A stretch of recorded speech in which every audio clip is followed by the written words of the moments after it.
All right, today we're going to dive deep into a secret flavor powerhouse from Persian cuisine. We are breaking down step by step how to create perfect Limoo Amani, or dried limes, right in your own kitchen. So, if you're ready to unlock one of the best kept secrets in cooking, let's get into it. Okay, so picture this. You're eating a fantastic Persian stew, maybe a hormeh sabzi, and you taste this incredible, complex, kind of sour, kind of smoky flavor that you can't quite put your finger on it. It's the thing that takes the whole dish from good to wow. Well, that is the magic of Limoo Amani. These are Persian dried limes, you might also hear them called black limes, and they are the absolute key to that authentic, deeply aromatic and tart flavor that is the soul of so many amazing dishes.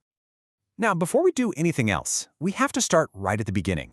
And I really can't stress this enough, the success of your entire batch of Limoo Amani hinges on this one first step. This is like the #1 mistake people make. So here's the deal. You have to avoid those big, thick-skinned, oval-shaped limes you see everywhere, which ironically are often called Persian limes. Nope. You need to hunt down the small, round ones like key limes or Mexican limes. They've got higher acidity and less water, which is exactly what lets them dry out perfectly and concentrate that signature flavor. So when you're at the market, here's your mental checklist. You're on the lookout for limes that are small and feel firm. The skin needs to be thin and kind of shiny, not all thick and bumpy. And try to find the ones that are leaving more yellow or yellowish green. That little bit of ripeness means the flavor is going to be just right for this process. All right, you've got your perfect limes. Now it's time for their transformation. I like to think of this stage as a two-part trial, a little rite of passage that gets rid of any bitterness and just sets them up for greatness. First up is the salt cure. It's super simple, but so vital. Just wash your limes and then toss them with a whole lot of salt until they're totally coated. Let them sit in a colander for a full 24 hours so they can drain, and then just give them a good rinse to get all that salt off. You know, there's some pretty cool science happening here. That salt isn't just for show. It's actively pulling moisture out, which helps thin the skin. But most importantly, it's yanking out those bitter oils from the peel.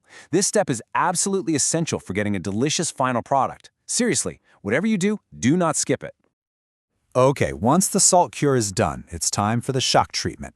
You're going to get a big pot of water boiling and add some white vinegar. Then you'll drop the limes in for a very short, very specific amount of time, and right after, you'll scoop them out and plunge them straight into an ice water bath to stop the cooking cold.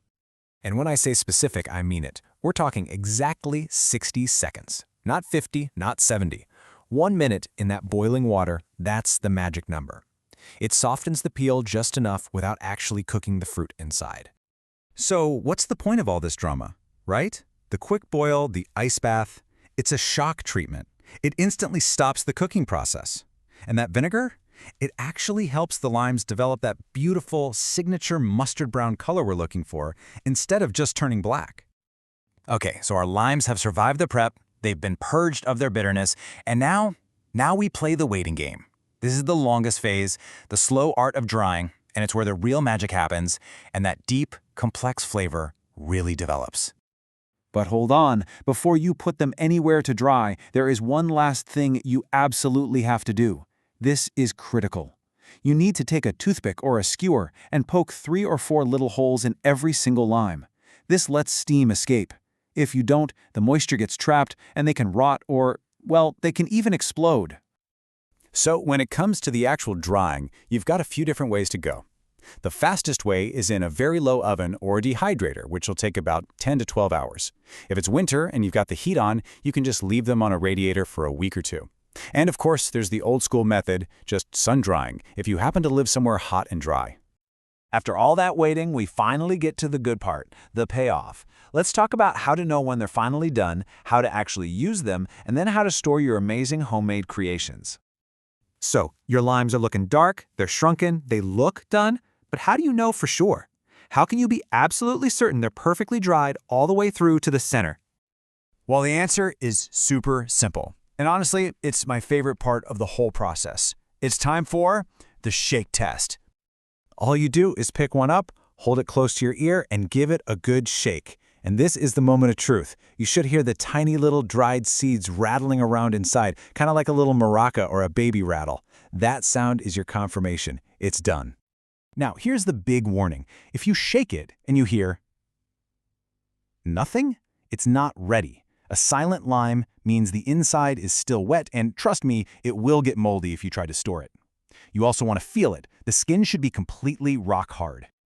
Okay, so now you've got these amazing little flavor bombs. How do you cook with them? Here's a pro tip. To manage that intense flavor, just poke a few holes in the dried lime and let it soak in warm water for about 20 minutes. And then, this is important, throw out that soaking water before you add the lime to your stew. And storing them? This is the easiest part of the whole process. Just put your perfectly dried Limoo Amani in an airtight glass jar and stick it in a cool, dark cupboard. That's it. And get this, the reward for all your patience is pretty amazing. When you store them right, these homemade dried limes will last for an incredibly long time. I'm talking up to 2 years. You'll have this incredible ingredient on hand whenever you want it. So there you have it, the whole journey, from picking out the perfect lime all the way to that final, satisfying shake test. You now have the secret to one of Persian cuisine's most unique and treasured flavors. So the only question left is, what amazing dish are you going to make first?